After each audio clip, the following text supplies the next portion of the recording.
तो भाई इसको जरा आप ठीक से समझ लो।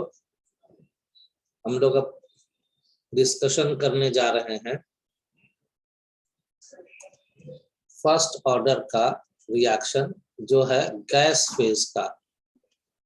First order gas phase reaction. Gas phase reaction का सिंपल मीनिंग यही है कि ऐसा रिएक्शन जिसमें जितना भी रिएक्टेंट और प्रोडक्ट हो वो सब का सब गैसियस स्टेट में हो। जैसे यहाँ एग्जांपल दिया गया है, रिएक्टेंट भी गैसियस स्टेट में है, प्रोडक्ट्स भी गैसियस स्टेट में है। तो इस तरह के रिएक्शंस को कहते हैं गैस फेज रिएक्शन। और ये फर्स्ट ऑर्डर का एग्जांपल है, इसलिए हो गया first order gas phase reaction.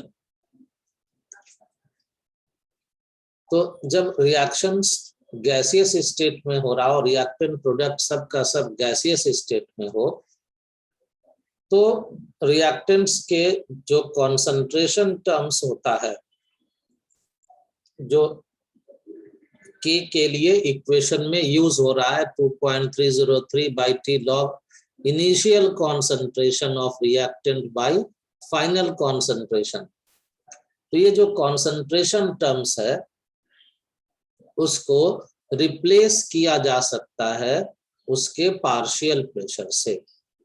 तो यहाँ पर जो इनिशियल कॉन्सेंट्रेशन है उसकी जगह पर हो गया इनिशियल पार्शियल प्रेशर और डिवाइडेड बाय फाइनल कॉन्सेंट्रेशन है, तो ये हो गया final partial pressure P not R by P are.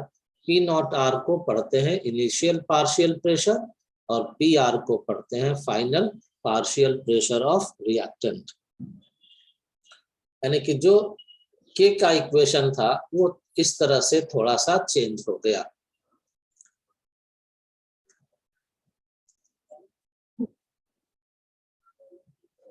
Concentration को कहते हैं number of mole per unit volume N/V। और जब कोई गैस फेज रिएक्शन है तो देखो ये कोई गैसियस रिएक्शन अगर हो रहा है तो क्या आप इस रिएक्शन को किसी ओपन कंटेनर में करवा सकते हैं? तो आंसर है कभी नहीं करवा सकते। इस रिएक्शन को करना होगा हम लोगों को एक क्लोज्ड कंटेनर में। तो जब क्लोज कंटेनर में रिएक्शन करवाएंगे, मान लीजिए यही कंटेनर बना हुआ है और क्लोज कंटेनर है और इस कंटेनर का वॉल्यूम V है, तो इन सारे गैसेस का वॉल्यूम भी V हो जाएगा। चाहे इसका 1 मोल हो या इसका मतलब इनिशियल मोल्स हो या इसका फाइनल मोल्स हो रिएक्टेंट का, उसके वॉल्यूम पर कोई असर नहीं पड़ता क्योंकि कंटेनर का वॉल्यूम कांस्टेंट है, तो गैसेस का वॉल्यूम भी कांस्टेंट हो गया। और इसीलिए यहाँ पर ये दिया हुआ है कि V इज कांस्टेंट। तो जब V कांस्टेंट हो गया और कॉन्सेंट्रेशन है N/V, V कांस्टेंट है, N बदल रहा है और गैस लॉ कहता है कि pressure is directly proportional to N। तो इसका मतलब हो गया कि pressure is directly proportional to concentration that is N/V। और इसीलिए हम लोग कॉन्सेंट्रेशन टर्म को रिप्लेस कर सकते हैं या रिप्लेस कर देते हैं।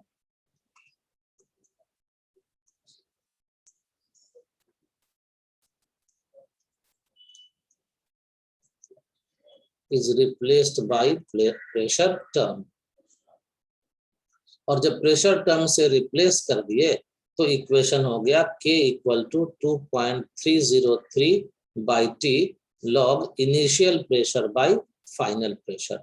अब अगर हम लोगों को इनिशियल प्रेशर और फाइनल प्रेशर मालूम है तो उस वैल्यू को यहाँ पुट कर देंगे तो K का कैलकुलेशन हो जाएगा।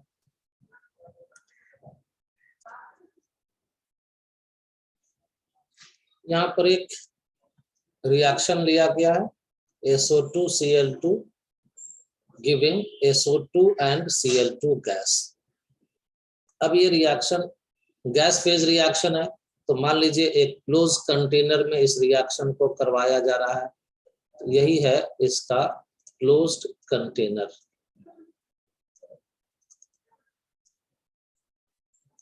यहाँ पर क्या करते हैं कि इस कंटेनर से एक डिवाइस अटैच कर देते हैं जो क्या करे, यहाँ जो गैसियस मिक्सचर है उसके प्रेशर को मेजर करे।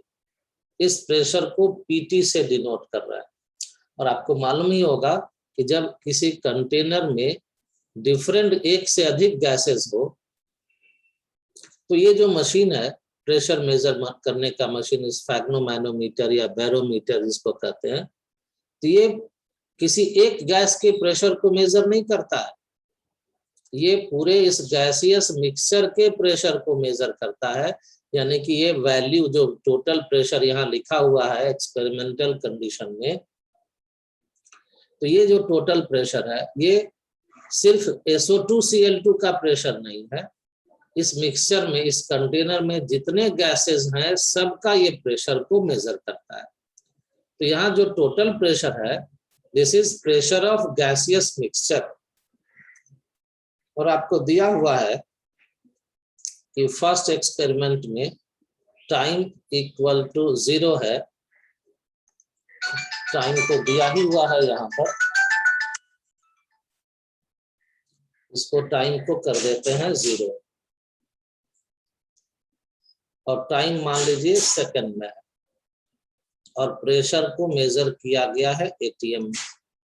ये मान लेते हैं टोटल प्रेशर है 0.5 ATM, ये मिला एक्सपेरिमेंट से। सेकेंड एक्सपेरिमेंट 100 सेकेंड के बाद किए, 100 सेकेंड के बाद टोटल प्रेशर फिर एक्सपेरिमेंट से मालूम किए, ये हो गया मान लीजिए 0.6 ATM। अब ये हम लोगों को एक्सपेरिमेंटल डिटेल इसका दिया हुआ है, इस बेसिस पर हम लोगों को बताना है अब कि यहाँ पर K का वैल्यू क्या होगा। तो यहाँ पर जो ये प्रेशर दिया हुआ है, इसी प्रेशर के हेल्प से हम लोगों को निकालना होगा कि इनिशियल प्रेशर कितना है और फाइनल प्रेशर कितना है।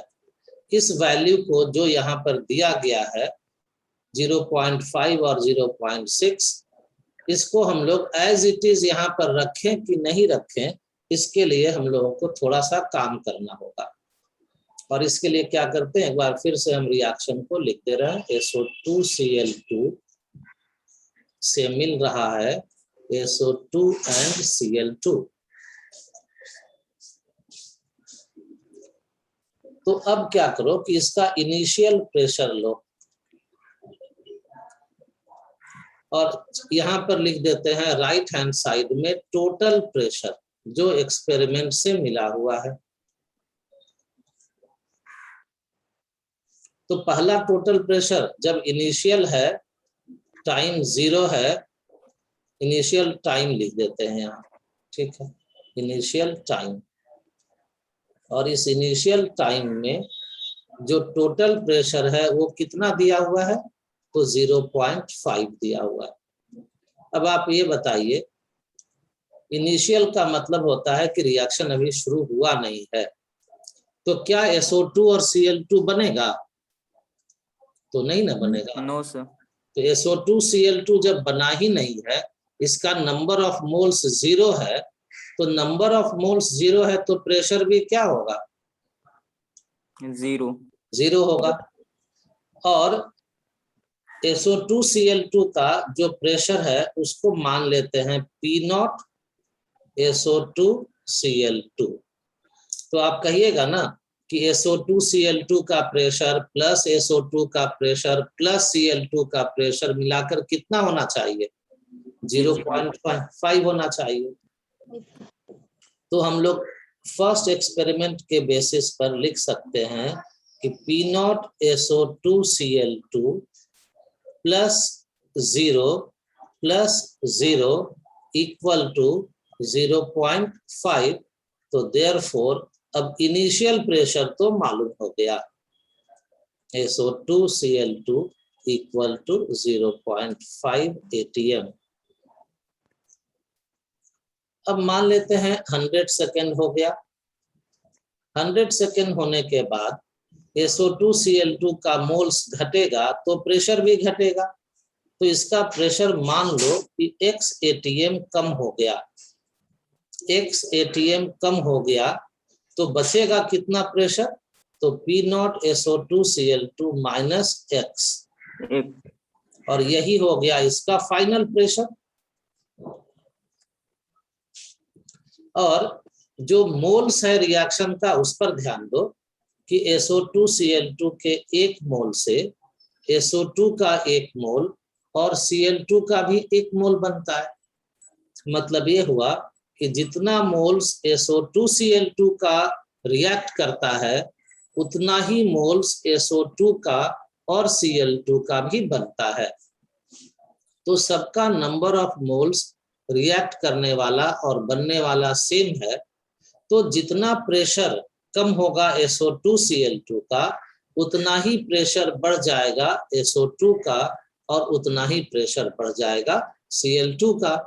तो शुरू में था 0, SO2Cl2 का कम हुआ x मोल x ATM प्रेशर, तो SO2 का 0 से बढ़कर हो जाएगा x और Cl2 का भी 0 से बढ़कर हो जाएगा x।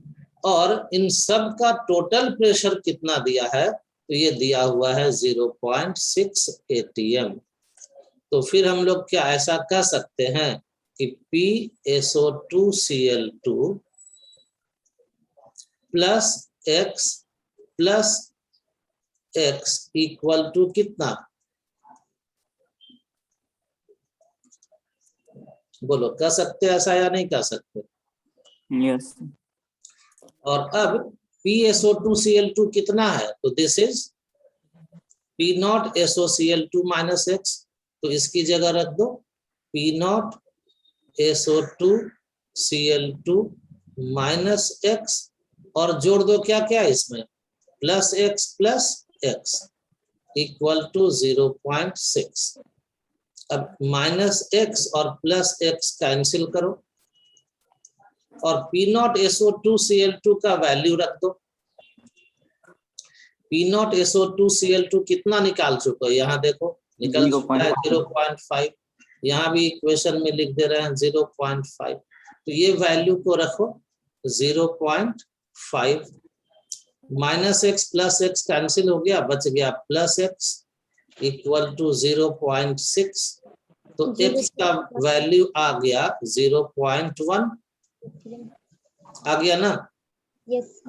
और जब x का वैल्यू 0.1 आ गया तो PSO2Cl2 कितना होगा?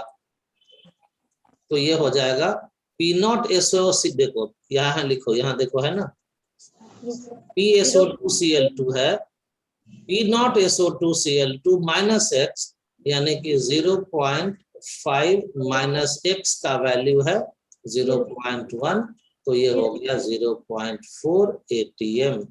तो यहाँ भी हम लोग इसको लिख सकते हैं this is equal to 0.4 ATM। और अब इस तरह से हम लोगों को इक्वेशन में जो जो चाहिए था के टी का वैल्यू तो 100 सेकेंड दिया हुआ है। P0 SO2Cl2 हम लोग निकाल लिए, this is equal to 0.5 ATM। Final pressure of SO2Cl2 ये निकाल लिए 0.4 ATM।